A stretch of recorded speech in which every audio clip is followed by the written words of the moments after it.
Hello, and welcome to The Sword of Good, written by Eliezer Yudkowsky, read by Eliezer Brodsky. Part 2.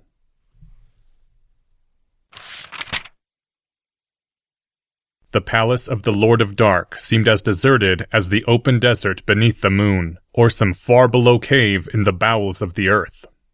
The floors and walls had been carefully carved and polished into inhuman curves, and decorated in colors that threatened to melt a human's eyes. By no five-fingered hands had this place been made. And though the four of them had been creeping through the corridors at the cautious speed of a dungeon crawl, so far not a single trap or ambush had been sprung. Alec was poking and prodding the door ahead with his staff. It was a mighty and ornamented door carved with inhuman faces set in indecipherable expressions, and Dolph had said there was something interesting beyond. Nothing, Alec said, and shook his head in bemusement. No traps on this one either. All those intricate carvings, and not a single mechanism hidden behind them, as far as I could tell. He sighed. I'm beginning to feel useless. You three don't really need a thief on this trip. Hiru looked up from where he was staring into the sword's blade and half smiled. We don't know what isn't trapped. If we didn't have a thief on this trip, we'd still have to check the doors and floors. We'd just be doing it much more slowly. No, you've already saved the forces of good a good deal of time, Alec. Alec blinked. That's an odd way of looking at it, but you're right. Thank you, Highness. Alec's usually cheerful grin returned, and he stepped back and took his thief's staff from off his back. Manipulating a lever at the base, he caused the staff's clawed tip to close around the door handle. He twisted, then pushed. The door swung open. Ew! Alec and Selena said in unison. Before them, in the floor, was a vast pit of worms, writhing over one another in a light coating of slime. Next to the pit was a glass cage of worms, these motionless and rotting, and wires of red metal ran from the glass cage to the ceiling. The room smelled of cinnamon and decay. Dolph? What are we looking at? A wormarium. Dolph blinked and swallowed. I have heard of this. That any wizard, even the Lord of Dark, would sink so low. Dolph swallowed again. The Lord of Dark is draining the life force of the worms in order to sustain himself. He need not eat or drink. He will not age. He is cut off from the cycles of his own flesh. The ordinary decay of his body is transferred to the worms and the life of the worms. Ew! Selena and Alec said again. Shall we destroy it? The transfer cables are inactive. Of course. The Lord of Dark does not expect to need this once he completes the spell of infinite doom. Or perhaps he thinks it might interfere. Well, it matters not. I think he shall not notice what we do here. Dolph grounded his staff, and a look of concentration briefly flashed across his face. Then a sudden blaze of green incandescence burst forth from the pit and the cage. Alec convulsively yanked the door shut using the thief's staff. Gah! Warn a guy when you're about to do that, Master Wizard. I thought we triggered something. Our work here is done? Dolph nodded. Do you sense anything else interesting enough to warrant our attention? Any other potential resources we should try to deny our enemy before the battle begins? Dolph shook his head. Hiru took a deep breath. He'd played out this scenario in his head so many times, over and over, that the reality felt more like a relief than anything else. Then it's time. They retraced their steps away from the wormarium, returning to the central corridor they had explored earlier. Alec again took the lead, and they slowly walked down the long, black, metallic floor. After a long walk, the corridor widened out into a huge vestibule that for once did not insult the human eye. Floor laid with rectangular stones, walls hung with tapestries of pleasant color and disturbing subjects. On the left wall, an orc cradled the bloody body of a smaller orc above a heap of bloody and slashed human bodies. Other orcs gazed at the scene intently. All of their expressions were inhuman and indecipherable. On the right wall, a gray-robed figure with human hands visible, but face concealed by a solid metal mask, stood as though in blessing over a field of green plants and twisted stalks. In front of them was a huge door fit for a city gate, inlaid with gold and gems that could have purchased a whole province. Even Hiru, who came from a wealthier plane of existence, was impressed. Bloody hell. Alex said under his voice, very softly, staring at the rectangular floor stones in their neatly tiled pattern. I hate this sort of thing. Step by step, they walked across the floor, Alec pressing hard with the thief's staff on every floor stone for 30 full seconds before continuing onward. It was on almost the last step before the door that the stone suddenly slid away with a huge shriek. Not the stone Alec had just pressed down with his staff, but the stone before that, where Alec had stood. With a choked yell, the thief plummeted and vanished. Alec! Selena screamed and ran forward heedless. Hiru began to follow, then, with coldly bitter determination, checked himself. Selena looked down into the gap in the floor where Alec had vanished. She choked. Alec! Then, as if gone mad, she leaned over the gap and began to reach down. A premonition prickled at Hiru, and with sudden desperation he leapt forward and yanked Selena back from where she was leaning. With a shriek and echoing boom, the stone surged back into place, almost crushing Selena's outstretched hand. No! Tears were already rolling down her cheek. Hero, please, we have to get to him! Your Highness, you mustn't. The cold bitterness, already in Hiru, turned to sudden rage and self-loathing. As had happened once before, the terrible wail from the center of the sword seemed to grow louder, to fill his mind, heavier than a mountain and more corrosive than a flood, a refusal to accept that would blast anything in its pathway, but still, somehow, essentially moral in nature, more than pure destruction or simple entropy. Hiru's sword lashed out as though it were a part of him and smashed down upon the stone, and the stone shattered in the same instant as though every part of it had been unbound from itself. It fell into pebbles, and the pebbles fell into dust, and the dust turned to smoke and billowed upward.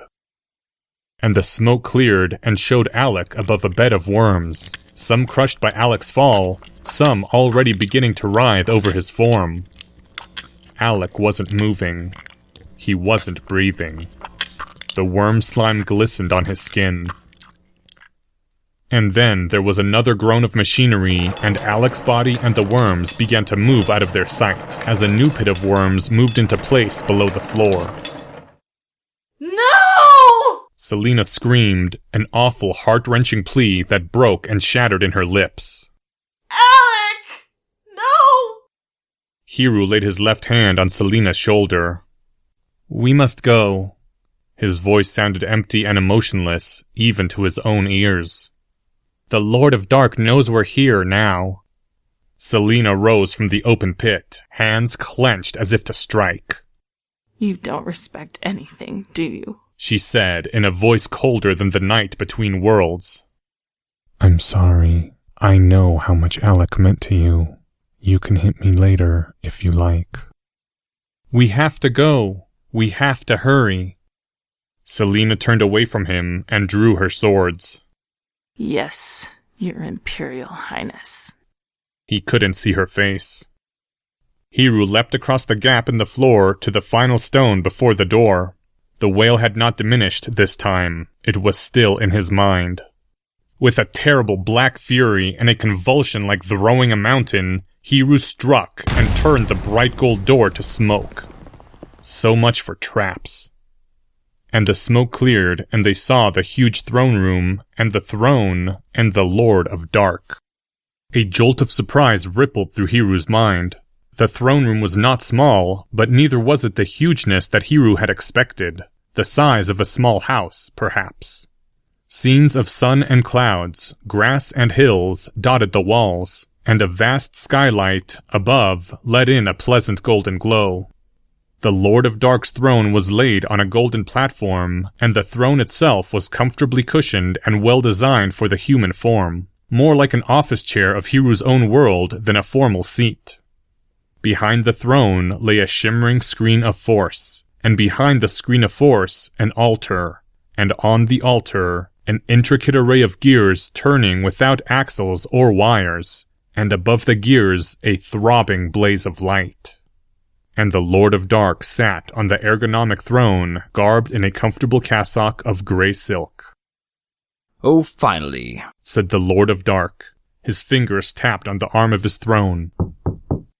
"I was starting to wonder if you were going to show up, Hiro."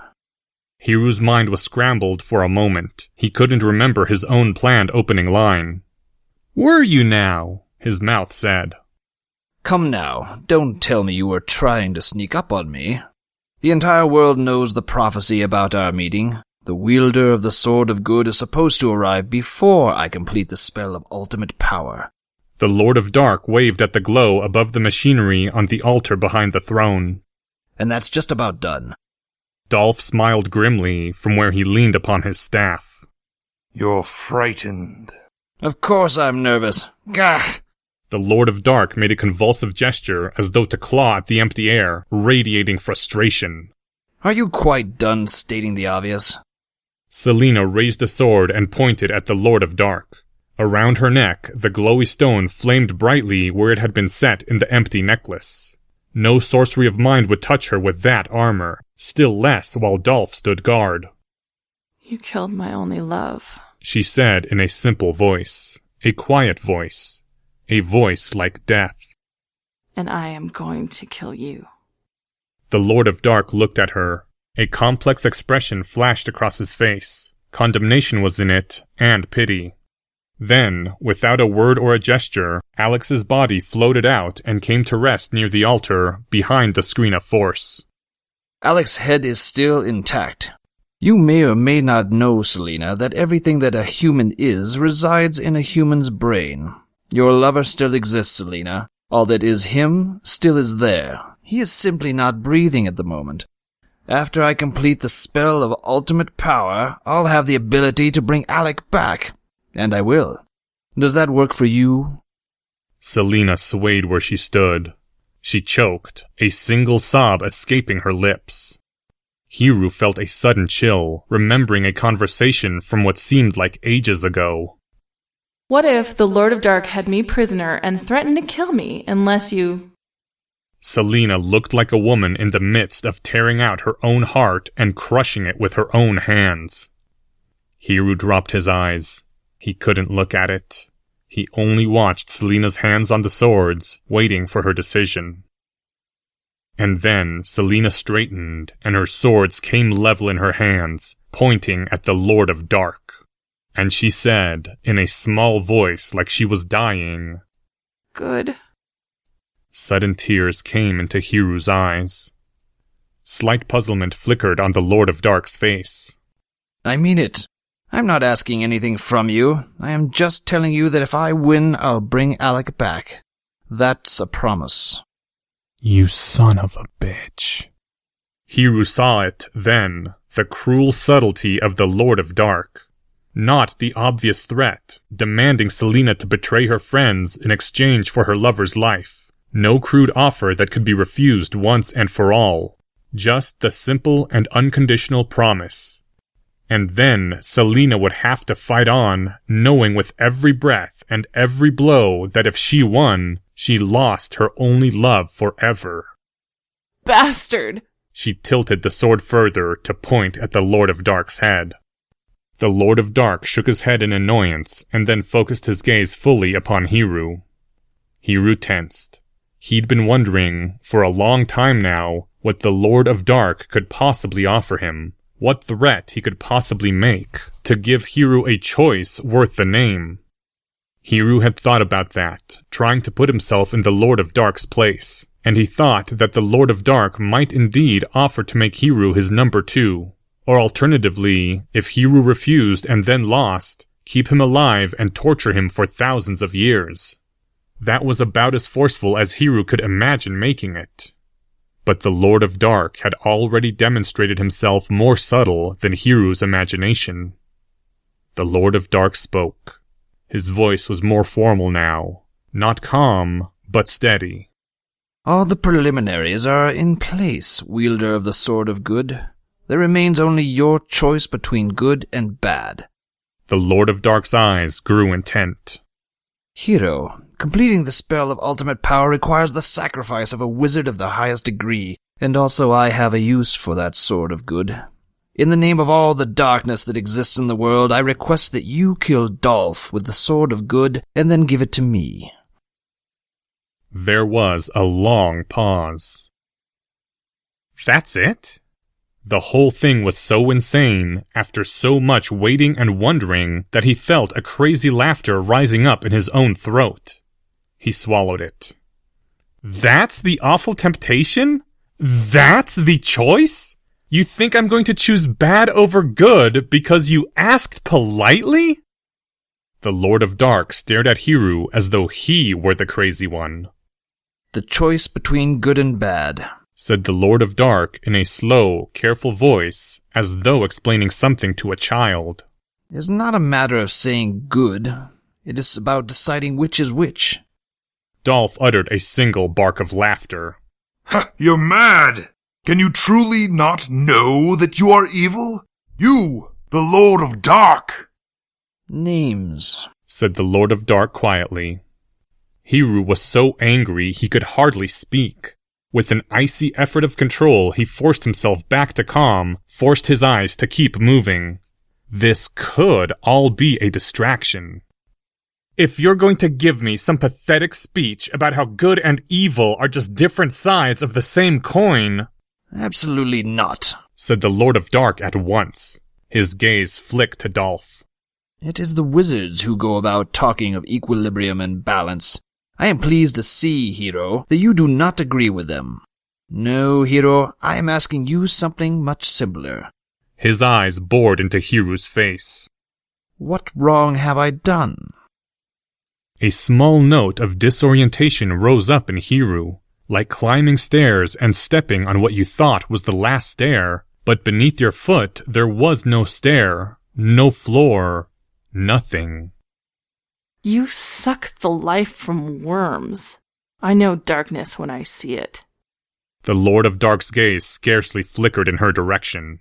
Be silent, eater of mammals.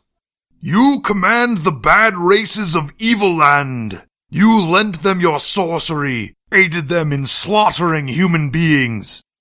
The Lord of Dark was watching Hiru carefully as he made reply. Human beings first launched an unprovoked attack on this land some 3,000 years ago, saying, though it was lies, that the inhabitants ate human flesh. The records here would have it, and I believe them, that the missing people were in fact being kidnapped and sold by human slave takers.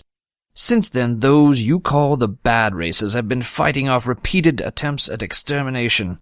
Oh, they hate you, of course they do, but they are wise enough to understand that there are also a few good humans, even as there's evil among their own kind.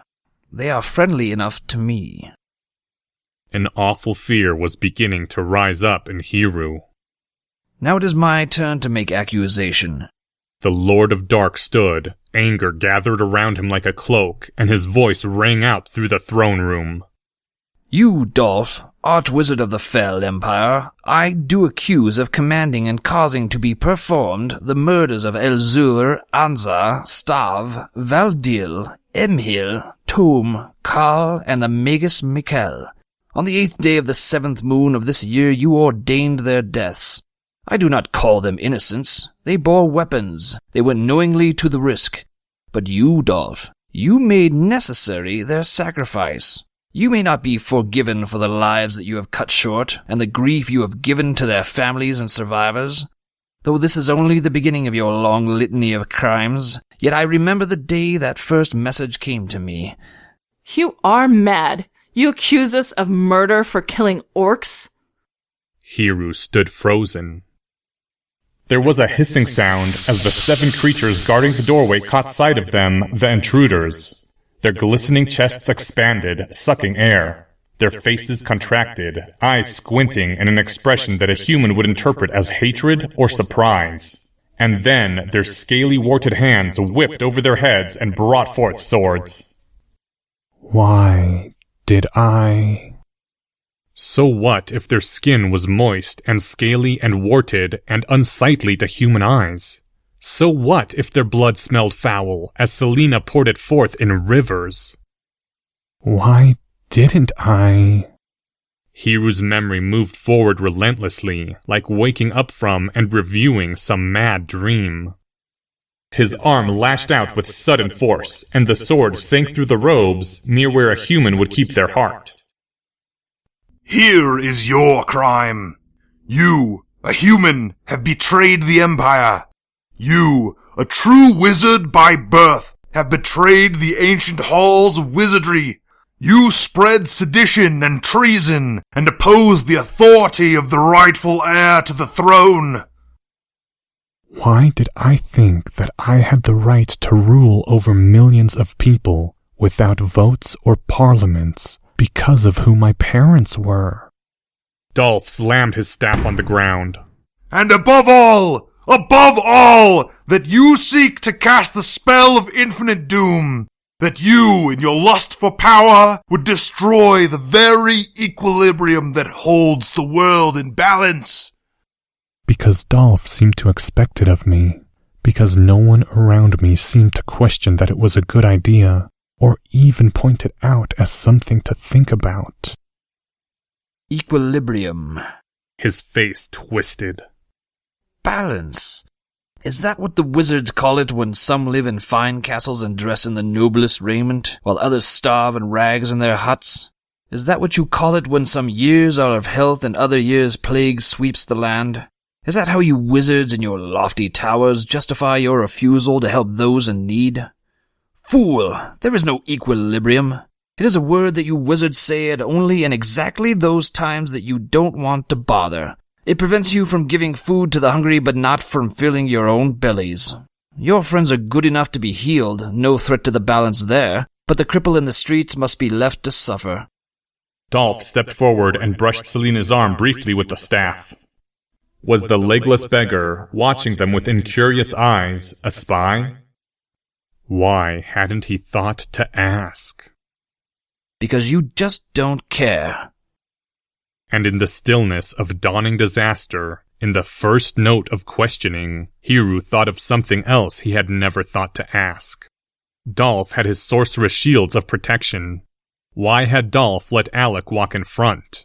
Dolph was, in fact, by far the strongest member of their party. Why had he let Selena do the fighting? Because Dolph was more important. And if he exposed himself to all the risk every time, he might eventually be injured. Hiru's logical mind completed the thought. Lower risk, but higher stakes. Cold, but necessary. But would you, said another part of his mind, would you, Hiru, let your friends walk before you and fight, and occasionally die, if you knew that you yourself were stronger and able to protect them? Would you be able to stop yourself from stepping in front? Perhaps, replied the cold logic. If the world were at stake. Perhaps, echoed the other part of himself. But that is not what was actually happening.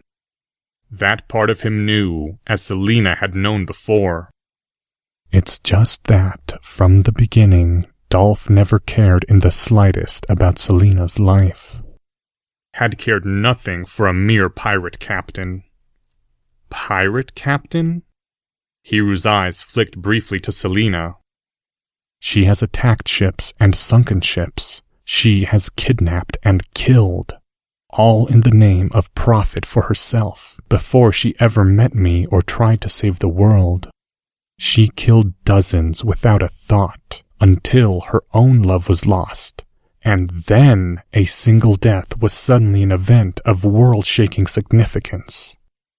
Why did I think that was acceptable? Why didn't I notice?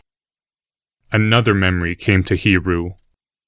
The color drained from the courier's face as his eyes locked onto some vision that only he and Dolph could see. The courier screamed, and the sound came out as a small, thin, pathetic wail. Dolph had done that without touching the man, but... Threats of death and injury are already torture in themselves, under the Geneva Convention, by the laws of my own world. He'd known something was wrong, that small note of disquiet in the corner of his mind, but he hadn't said a word out loud, because, well, it would have been awkward. I am a fool. Worse than a fool. Why didn't the sword just kill me? And the everlasting wail of the Sword of Good burst fully into his consciousness. It was like his mind and self were sucked toward that infinitely thin line running through the center of the sword, the edge within the blade, sucked toward that edge and cut through and torn wide and forced open. A scream ripped from Hiru's lips. He was starving to death, freezing naked in cold night air, being stabbed, beaten, raped, watching his father, daughter, lover die, hurt, die! Open to all the darkness that exists in the world. His consciousness shattered into 12 million fragments, each fragment privy to some private horror. The young girl screaming as her father, face demonic, tore her blouse away. The horror of the innocent condemned as the judge laid down the sentence. The mother holding her son's hand tightly with tears rolling down her eyes as his last breath slowly wheezed from his throat. All the darkness that you look away from, the endless scream. Make it stop! It might have been Hiru's thought, or the thought of the man who screamed as his foot was crushed beneath a stone. Refuse, reject, change. Reality, don't be like this! Make it stop! It could have been Hiru, or the child in the burning house. Make it stop! Make it stop! Make it stop! Make it stop! Make it stop! I will make it stop!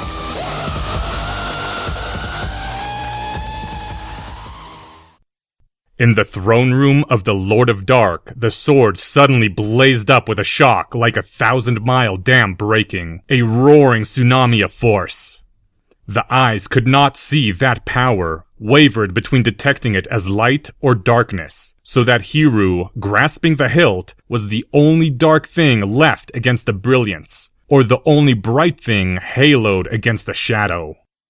Dolph had been turning toward Hiru with alarm in his face. Now his eyes widened, and a sudden gladness lit his countenance. You've done it! You have awakened the sword at last! Now, my prince, with but a single strike you may!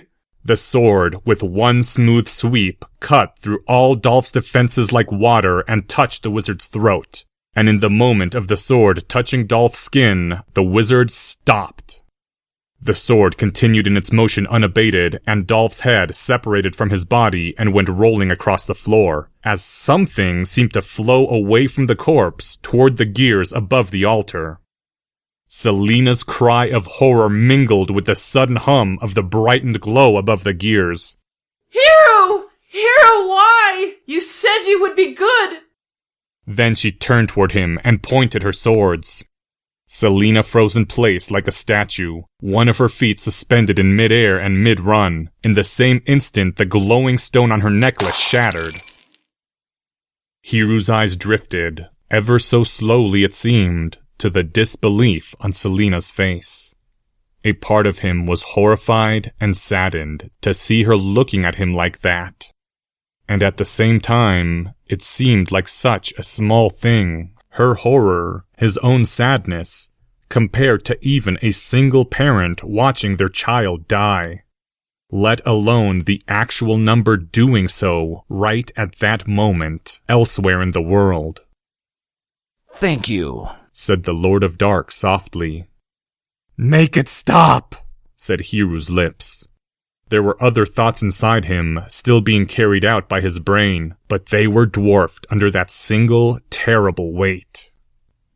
The Lord of Dark rose from his throne, began to come forward. I must touch the blade. Hiru crossed the intervening space in an instant, the sword moving in a single perfect arc in his hands. It was as though the blade simply materialized in front of the Lord of Dark. The Lord of Dark jerked back. "Hurry!" said Hiru's lips. The spell of ultimate power is already in progress now, and will complete in a few moments. It can neither be hurried nor delayed. But before that time, there is one last thing I must do. The Lord of Dark reached out for the sword, but his fingers faltered. Must do. The Lord of Dark repeated to himself, and his fingers reached out and firmly came to rest on the blade of the Sword of Good. They lingered there for a long moment. Then... Thank you. That was all. You can put down the Sword of Good now. You probably should. Hiru dropped the sword. In the instant the sword left his hands, it became only another piece of metal and fell to the ground with a simple clang. And in the moment that Hiru's hands left the hilt, he became only another mortal. Hiru staggered and was distantly aware of the Lord of Dark catching him as he fell, to lay him gently on the ground. In a whisper, Hiru said, "Thank you," and paused. My name is Vazar. You didn't trust yourself. That's why you had to touch the Sword of Good. Hiru felt Vazar's nod more than seeing it. The air was darkening, or rather, Hiru's vision was darkening, but there was something terribly important left to say. The Sword of Good only tests good intentions. It doesn't guide your steps. That which empowers a hero does not make us wise. Desperation strengthens your hand, but it strikes with equal force in any direction. I'll be careful, said the Lord of Dark, the one who had mastered and turned back the darkness. I won't trust myself. You are. Than me, you are. I should have known. I should have known from the beginning. I was raised in another world, a world where royal blood is not a license to rule, a world whose wizards do more than sneer from their high towers, a world where life is not so cheap, where justice does not come as a knife in the night, a world where we know that the texture of a race's skin shouldn't matter. And yet for you, born in this world, to question what others took for granted, for you, without ever touching the sword, to hear the scream that had to be stopped at all costs. I don't trust you either, but I don't expect there's anyone better. And he closed his eyes until the end of the world.